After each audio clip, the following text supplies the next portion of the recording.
Why do you spend time with the Lord? What is the purpose behind it? A lot of times I hear encouragement about spending time with the Lord so you can learn about your gifts, you can learn about your passions, you can learn about why God designed you, you can learn a lot about why you're going through hardships and difficulties. But do you spend time with Him for the purpose of delighting in His company, enjoying Him? Delight yourself in the Lord.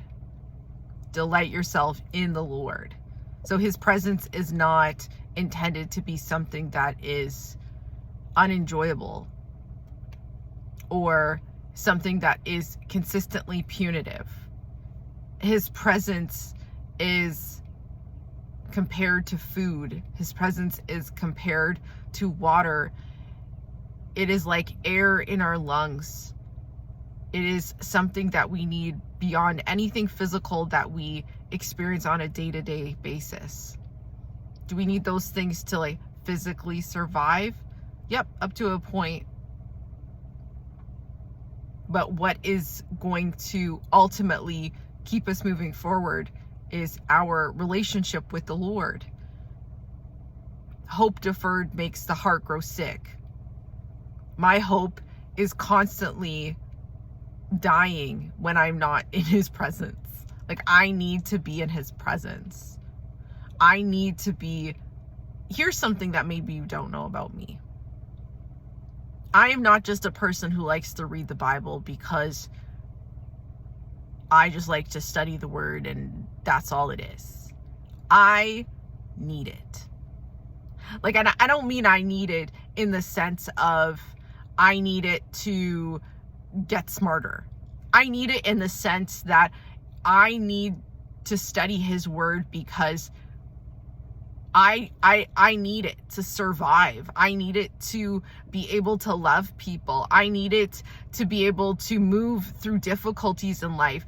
I need it so much. That is the reason that I have spent so much time in His Word, not because I am good or smart or I like to study all the time. It is because I am hungry constantly for it. It is because when I don't do it, I am not the same person. It is because I want to know about the one I love. I want to know what is important to Him. I want to know how to approach situations. And I even would dare to say, I want to know what it's like to follow after Him in such a way where I'm an example of that. Because I did not come to the church. I did not come to Christianity as a good product. The Lord saved me out of my sin, out of my iniquity. He has forgiven me for so many things.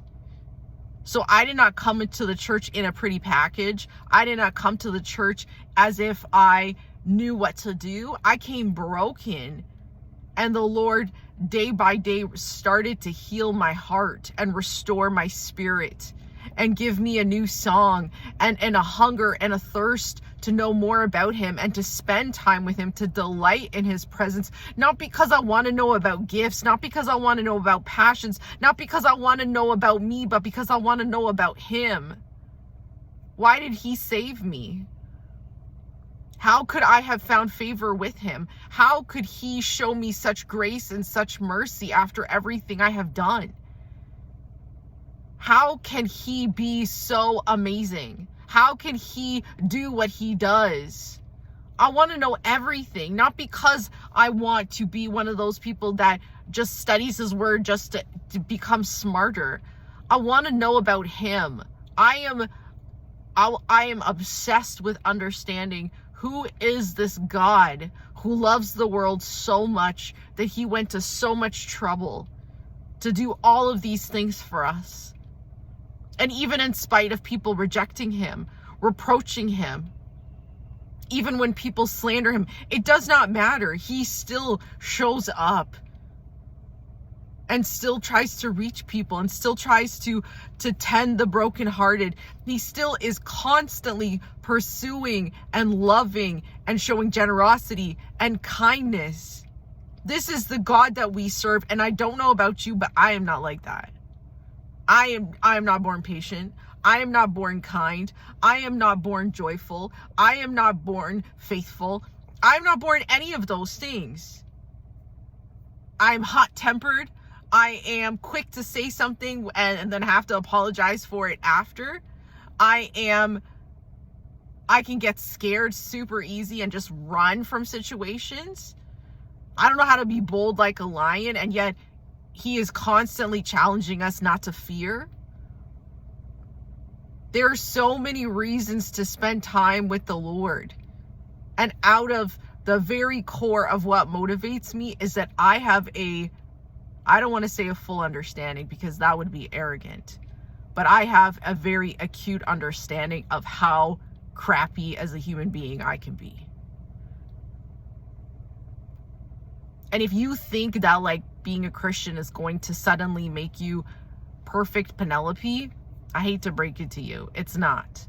You're still going to operate in your flesh sometimes. You're going to have good days and bad days sometimes. And this is why we need him. And the more time you spend with him, the more time you delight in him, the more what he desires in you becomes what you want too. Believe it or not, I look at Stephen the martyr in the book of Acts, and I see him being stoned, and I see Jesus. They say Jesus stood up. He could see Jesus standing, and he said, "Forgive them, for they know not what they do." Believe it or not, I don't think I could do that, but I would want to know, what would it take to be that person? That the Lord would stand while I'm being stoned. That I could look at people who hate me with such velocity, with such intensity, and with such a desire for harm, and to say those words, because I don't feel like that most of the time. There are very few times where I'm like, well, great, I'm so glad that this person was horrible. And again, this is where we have to have a hunger and a need for him to actually understand our own brokenness. If you don't have any conceptualization of your sin, if you don't see this constant tension of like, I want to do the right thing and I'm always kind of pulling backwards and doing the wrong thing, and the Lord is constantly pushing me forward and growing me and maturing me and teaching me, showing me how to tame my tongue, showing me how not to react, showing me how to forgive. And I think that is the place where that's where that growth really comes from. Like when we can actually talk about a mature believer.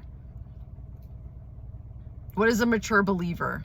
Spiritually developed in the word, but also a person who bears the fruit of a believer.